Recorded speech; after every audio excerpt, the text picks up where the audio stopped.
Good evening Saudi Arabia, good evening mga kadog lover. Yan yung dalawa naghihintay. Mama Dog! Si Nardo.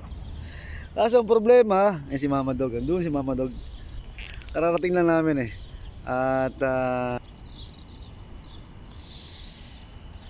ang problema, hindi ko sila mabigyan ng ngayon ng pagkain dahil gawa ng naiwanan ko yung yung ininit kong ulam na nilaga.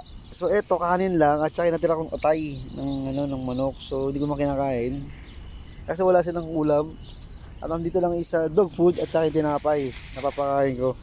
So ngayon ang gagawin ko is kakain ako sa kabsahan. Bibili ko na rin sila ng kabsa.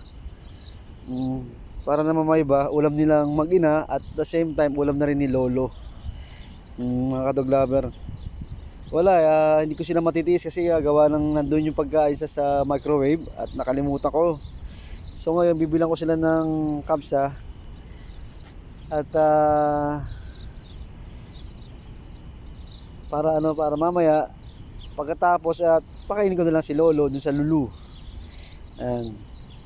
Hanggang yan lang po muna tayo. I-update ko muna kayo sa pagkatapos ko pong bumili ng kapsa. Update ko po kayo. Salamat po and God bless. Mama Dog! Nardo!